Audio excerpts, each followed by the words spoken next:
46. Basically, this generation is more liberal, more tolerant, more Democrat-leaning than the one before. It's not just because they're young. For another point of view, it's Hard News with Russell Brown and Wammo on Kiwi. From publicaddress.net, it is the hard news man himself, Russell Brown. Good morning, Russell. Good morning. And of course, the Media 7 show on TVNZ7, and very shortly we'll talk about your topic of discussion on Media 7 this week. But first up, drugs. Yes. Some interesting things going on with regard to drug laws, particularly in Mexico and in the rest of Central and South America, where prohibition has led them to the point where extraordinary numbers of people are dying in the so-called drug wars. Terrible violence over there. Unbelievable. This rivalry between drug cartels, and the degree of corruption is simply astonishing. There was a case of a Mexican police commander last week being arrested by his own men. The whole sort of force of about 200 that he commanded turned on him and arrested him and rang up the next authority up and said, "Come and get him." And what was their beef? Basically that he was utterly in the pay of the drug cartel. Okay. And it does seem that something's got to change because there's no way it's getting better, it's getting worse. And now Calderon, the Mexican president, has called for a debate on the legalization of drugs. Wow. Which is quite a big step. It would be interesting to see what the Americans' response is. It would be nice to think they can get past the whole war on drugs thing, because I think the world needs to get past that. It's just not working. Do you think the current president, Obama, is going to want to tackle that? Obama is quite clearly averse to going too far on these kinds of issues. We saw it with the gay marriage thing last week. The way was clear for him to say, "Yeah, I support gay marriage," but he doesn't. But on the other hand, he doesn't support people, passing laws to prevent gay marriage either. So I suspect you'll find some sort of middle position from him on this as well. But it does seem that things are on the move. And you can see why, because so many people are dying. Well, that violence spills over to the southern states as well, doesn't it? Yeah, exactly. And if you've watched Weeds, which is about to come back on American television, I think... Or Breaking Bad? Yeah, or Breaking Bad. Yeah. So, pardon the hammering out there, we've got the builders in. Yeah, the carport's been pulled down, I hear? Carport's been pulled down, the Ted West caravan in the backyard is now on the street. It's amazing what happens in 2 days. But, yes. Anyway. Staying with drugs, on a more of a local level, there's a news story this morning on the Herald about users rating ecstasy brands on websites. Yeah, it's kind of funny that this is a news angle, because the site itself, pillreports.com, has been around for 10 or 11 years. Wow, it's old. It's Australian-based, but basically carries user reports worldwide of the quality of nightclub pills, not all of which are, of course, are MDMA. Increasingly, they aren't.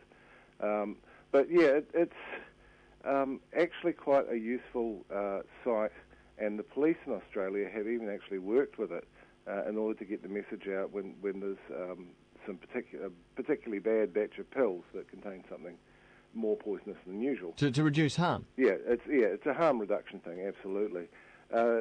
I gather from talking to some people about it that the problem is that the dealers will get on and big up their own wares. So I think it's best not to treat it as reliable. But it strikes me it might be quite a useful thing in the current situation where, according to everyone, what we call ecstasy generally isn't these days.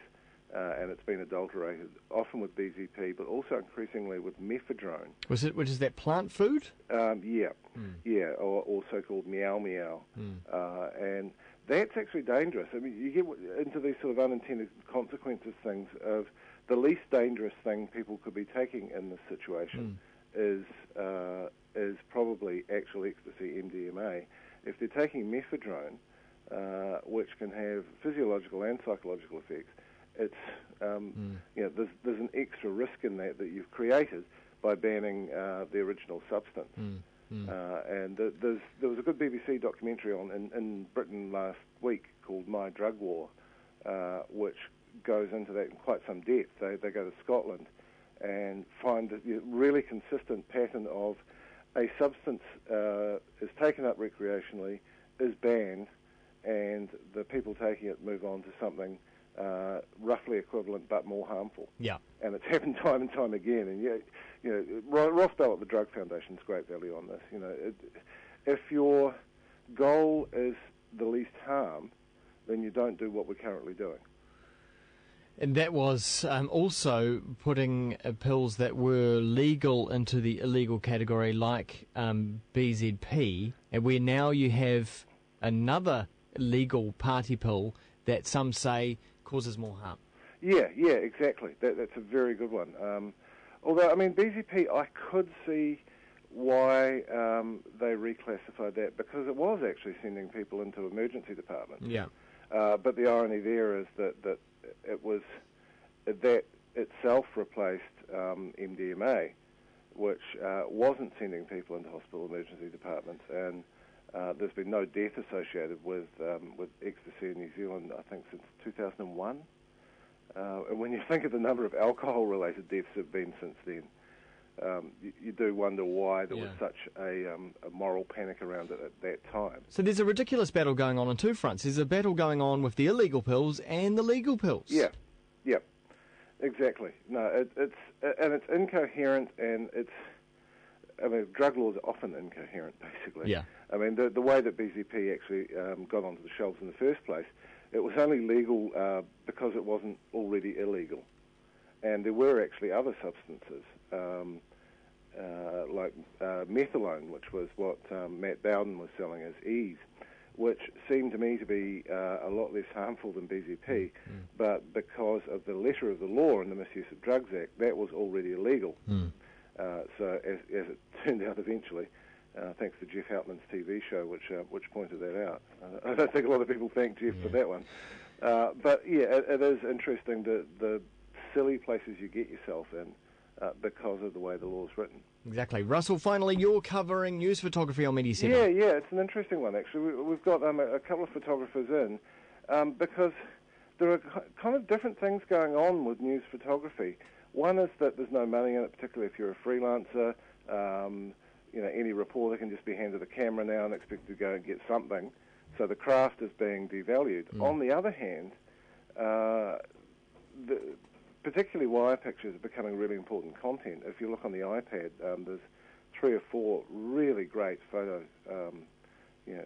applications, and even the Herald on its website now has photos of the day. So there's conflicting trends, which is what we'll talk about tonight. Excellent. It's on Media 7. TVNZ7 will be screening tomorrow evening after the 9 o'clock news. Indeed. Thanks, Russell. Yeah. Cheers. Publicaddress.net is the other website as well.